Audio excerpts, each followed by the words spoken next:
দলটা শুরু হওয়ার আগেই নিজেদের মধ্যে কামড়াকামড়ি শুরু হয়ে গেছে পদ নিয়ে। এই দল একটা ঘটনার প্রেক্ষিতে সামনে চলে এসেছে, এসেই তারা দাবি করা শুরু করেছে যে তারাই এই আন্দোলনের মূল ক্রেডিট তারা নেওয়ার চেষ্টা করেছে। তারা বলার চেষ্টা করেছে আমরাই আন্দোলন সফল করেছি, আমরাই শেখ হাসিনাকে নামিয়েছি, আমরাই অমুক করেছি, আমরাই তমুক করেছি, অতএব সব কিছু আমাদের হাতে থাকবে, আমাদেরই হাতে দেশ গড়ার দায়িত্ব থাকবে, আমরাই দেশ গড়ব, এরকম কথা এরা কিন্তু অলরেডি বলা শুরু করেছে। এই বিষয়টাকে এদেশের সাধারণ মানুষ ভালোভাবে নিয়েছে কিনা তারা এই দিকে একবার তাকায়ও নাই, যে কারণে এই দলটা বড় হয়ে ওঠার প্রচুর সম্ভাবনা থাকা সত্ত্বেও এরা কিন্তু মানুষের মধ্যে তাদের সে আস্থাটা তৈরি করতে পারেনি। এটা হলো রিয়েলিটি। সারা দেশের মানুষ এখন কোনো সংকটে অথবা কোনো দুর্যোগে কোনো আপনার ঝামেলায় পড়লে তারা কিন্তু এই ছাত্রদেরকে মনে করে না এরা আমাদেরকে রক্ষা করবে, মনে করে না। আপনি গ্রাম একদম মাঠ পর্যায়ে প্রশাসনে যান, সেই প্রশাসনেও সমন্বয়ক শব্দটা একটা আতঙ্কের নাম, ভরসার নাম না। যতক্ষণ পর্যন্ত এরা ভরসার নামে পরিণত না হতে পারবে ততক্ষণ পর্যন্ত এই সংগঠনের শেকড় মাটির গভীর পর্যন্ত পৌঁছাবে না। এখন সেটাকে বড় দেখাচ্ছে এই কারণে তারা সরকারি আনুকূল্য পাচ্ছে। এই দল গঠনের পেছনে সরকারের ভূমিকা আছে। যদি কিংস পার্টি বলতে কোনো কিছু থাকে এটা হচ্ছে কিংস পার্টি।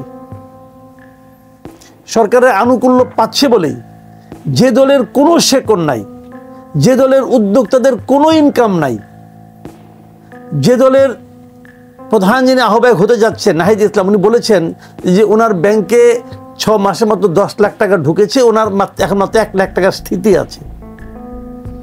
একটা 2 লাখ লোকের একটা সমাবেশ ওনারা করতে চাচ্ছেন কালকে।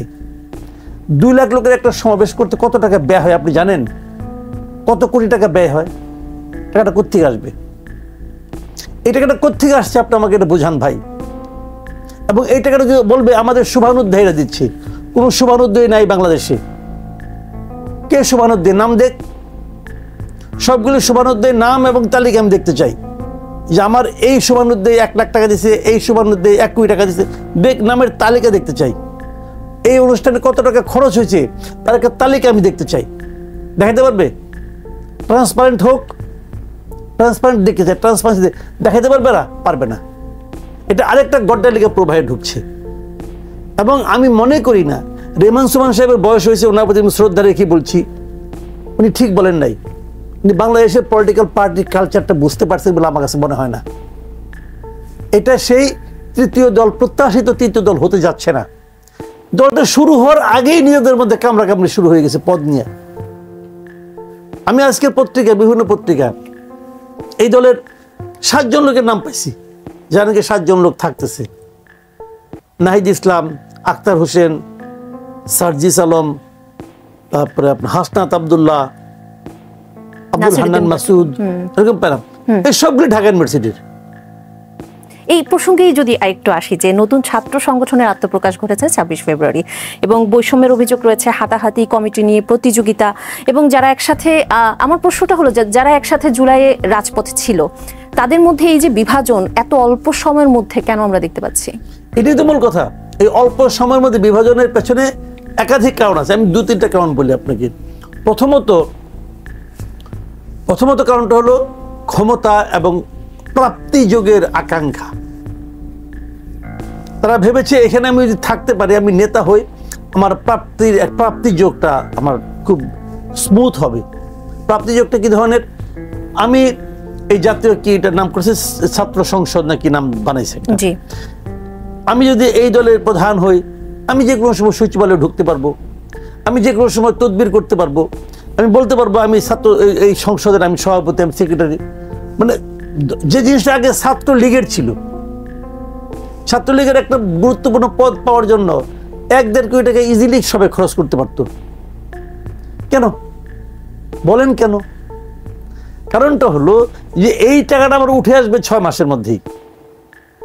একটা উপজেলা পর্যায় পর্যন্ত একজন ছাত্রলীগের যিনি লিডার ছিলেন উনি অবাধে থানায় যেতে পারতেন, এর নামে মামলা করেন, ওকে ধৈর্য আনেন, ওরে বাইন্ধা আনেন, ওরে পিটারাই না, এগুলো বলতে পারতো, ইনস্ট্রাকশন দিতে পারতো, পুলিশ তার কথা শুনতে বাধ্য হতো। কেন বাধ্য হতো?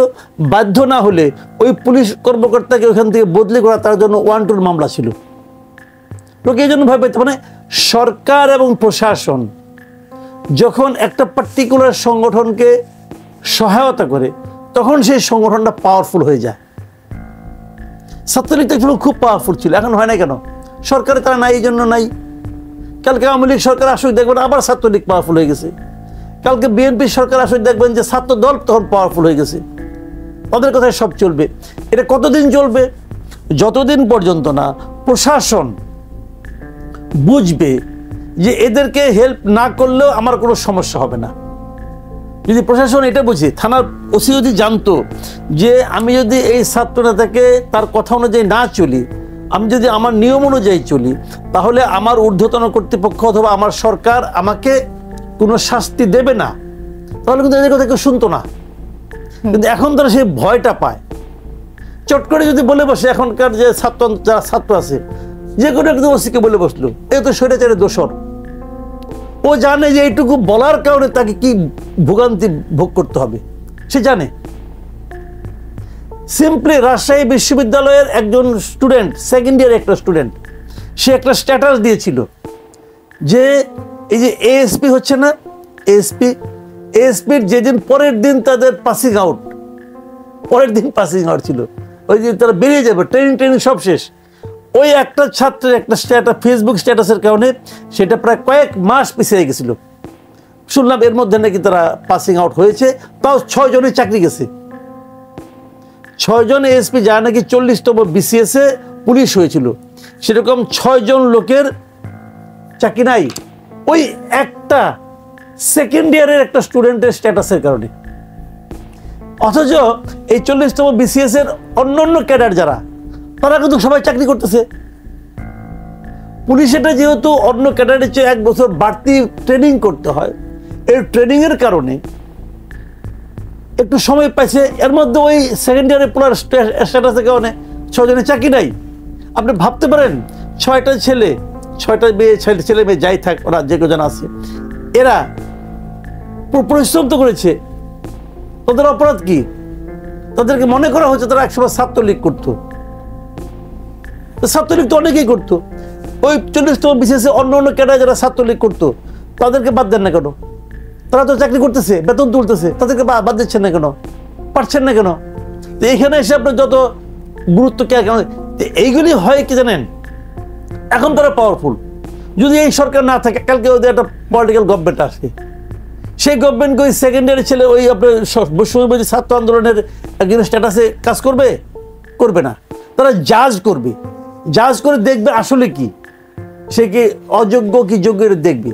কিন্তু এখন তা হচ্ছে না, বললেই হয়ে যায়। এখন তারা রাষ্ট্রপতিরও দাবি করে, বললেই হয়ে যায়। ওইখান থেকে বিদেশ থেকে এক লোক বসে বলে এটা ভাঙো, ওটা করো, পাবলিক করে, বললেই হয়ে যায়। তো সরকার যখন দুর্বল হয়, সরকারের যখন নৈতিকতা যখন দুর্বল থাকে, এগুলো ঘটতে থাকে। আমি যদি বলি যে 5 তারিখের আগে যে নাহিদ ইসলাম, তাকে আসলে তার কথায় কিন্তু সবাই নেমেছিল। এই যে তিনি সরকারে ছিলেন এতগুলো মাস, এখন কার নাহিদ ইসলাম, তিনি একটি দলের আহ্বায়ক হচ্ছেন, প্রধান হচ্ছেন, তার সেই সংখ্যাগরিষ্ঠতা বা জনপ্রিয়তা রয়েছে কিনা এখনো, আপনি কি মনে করেন? এটা বলা না বড় কঠিন। কারণ আমি বললাম জনপ্রিয়তা নাই, আমি কি করে প্রমাণ করব? আমি বললাম জনপ্রিয়তা আছে, সেটাই আমি কি করে প্রমাণ করব? এটা তো বলা বড় কঠিন। তবে একটা জিনিস হলো কি, উনি কালকে একটা ভালো কাজ করেছেন। উনি দেখলাম যে হিসাব দিয়েছেন যে ওনার কি পরিমাণ সম্পদ আছে কি নাই, এই হিসাবটা দিয়েছেন। তো এটা আমার কাছে পছন্দ হয়েছে। আমি এই হিসাবটাকে লাইক করেছি যে ওনার হিসাব দেওয়ার একটা সৎসাহস আছে। তো সেই বিবেচনায় আমি মনে করি হিসাবটা দেওয়াতে আমার মতো অনেকেরই পছন্দ হয়েছে, তাই না? কিন্তু আমি তো দাবি করব যে উনি যেন আরো কিছু দেন। আরো কিছু কি দেন? উনি 6 মাস টাকা দায়িত্বে ছিলেন। এই 6 মাসে ওই মন্ত্রণালয়ে উনি কি কি কাজ করেছেন তার একটা ফিস্তার উনি দেন, এটা আমি আশা করব। কারণ হলো আমি মনে করি উনি খুব ব্যর্থ একজন উপদেষ্টাদের মধ্যে একজন। তথ্য মন্ত্রণালয়ে উনি অনেক অপকর্ম করেছেন। অপকর্ম শিরোনাম হলো কোনটা, মানে সবচেয়ে শিরোমণি কোনটা, সেটা হলো উনি একসঙ্গে সমস্ত সাংবাদিকদের দেশের সমস্ত অ্যাক্রেডিটেশন কার্ড বাতিল করে দিয়েছেন। ভাই, আমার এতদিনের সাংবাদিকতার ইতিহাসে আমি কখনো শুনিনি যে সকল সাংবাদিকের অ্যাক্রেডিটেশন কার্ড একটা গভর্নমেন্ট বাতিল করতে পারে, একটা মন্ত্রণালয় বাতিল করতে পারে। উনি করেছেন, উনি করে ওনার বাহাদুরিটা দেখিয়েছেন। কিন্তু এতে দেশ জাতি কিংবা গণমাধ্যমের যে স্বাধীনতা, তার কি লাভ হয়েছে এটা আমি এখন পর্যন্ত বুঝতে পারিনি। ওনার কাছে আমি দাবি করব যে উনি যেন এটা বলেন যে এটা করাতে দেশের কি লাভ হয়েছে, জাতির কি লাভ হয়েছে, অথবা মিডিয়ার কি লাভ হয়েছে। যদি উনি বলতে না পারেন তাহলে তো ওনার ব্যর্থতা। এই বিষয়ে আলাপ করব। একজন দর্শক আছেন ফোনে। জি দর্শক, আপনার নাম বলে প্রশ্নটি রাখুন। আসসালামু আলাইকুম। ওয়ালাইকুম আসসালাম। জি, আমি মিরপুর থেকে বাহাউদ্দিন বলছিলাম। জি বলুন। আমাদের আজকের ছাত্রদের যে রাজনৈতিক দল এবং সার্জিস আলমদের যে আচার আচরণ, এটা কি নতুন করে আমরা আওয়ামী লীগের আবার কপি আনতেছি কিনা? জি ধন্যবাদ আপনাকে। প্রশ্নের উত্তর দেবেন? না, দেখেন, যিনি প্রশ্নটা করেছেন, আমরা আওয়ামী লীগের আবার কপিকে আমদানি করছি কিনা অথবা তাদেরকে পাচ্ছি কিনা উপহার হিসাবে, এই যে কথাটা উনি বলেছেন, উনি কেন বললেন? আপনি ওনার সাইকোলজিটা রিড করার চেষ্টা করেন। তো ওনার সঙ্গে তো সার্জিস আলমের কোনো ব্যক্তিগত সত্যতা নাই। সার্জিস আলম কি ওনার পাকা ধানে যে মই দিয়ে আসছেন তা তো করেন নাই। তাহলে ওনার এটা কেন মনে হলো? এই মনে হওয়াটা গুরুত্বপূর্ণ। একজন সাধারণ মানুষের কাছে মনে হচ্ছে যে এদের আচার আচরণ আমাদের কাছে ভালো ঠেকছে না, যেমন ভালো ঠেকতো না আগে ছাত্রলীগের আচরণ, আগে আওয়ামী লীগের লিডারদের আচরণ। উনি কিন্তু ওই তুলনাটা করলেন। উনি যদি, আপনি যদি বলবেন না উনি আওয়ামী লীগের লোক, তো উনি আওয়ামী লীগের লোক হলে তো আওয়ামী লীগের ওই নেতাদের সঙ্গে তুলনা করতেন না, কারণ ওনার কাছে তো আওয়ামী লীগের নেতারা ভালো। যদি আওয়ামী লীগের লোক হইতো, তো উনি তো আওয়ামী লীগের লোক না ভাই, যতটুকু আমি বুঝতে পারলাম। তাহলে উনি কেন এটাকে সেই সমালোচনা করছেন? মানে মানুষের মনে এখন এই প্রশ্নটা কিন্তু আসছে যে আমরা তো একটা স্বৈরাচারী সরকারকে পতন ঘটিয়েছি, পতন ঘটানোর পর তারপর মানুষ বলছে অবাক করতে, আমরা কাকে আনলাম? আমরা কাকে আনলাম? যারা এলো তারা কি নতুন কিছু এলো? সার্জিস আলম তো দীর্ঘদিন ছাত্রলীগের রাজনীতি করছেন রে ভাই। ওনার তো ভিডিও টিডিও দেখি যে ওনার মুজিব কেমন, মুজিবের ব্যাপারে ওনার কি বন্দনা, সেটা তো আমরা ভিডিওতে দেখি অনলাইনে। তো উনি তো ছাত্রলীগের রাজনীতিতে উনি তো মানে মুগ্ধ ছিলেন। তারপর সুযোগ বুঝা, পরিস্থিতি বুঝা সে এখন এখানে আসছেন।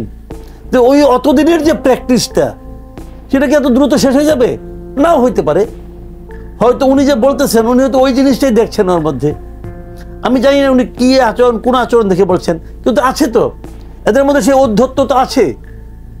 আমি তো দেখি না এরকম তাদের মধ্যে এমন কিছু যে আমাদের তাকে ভালোবাসতে হবে, এদেরকে ভালোবাসতে মন চায় না তো। তাহলে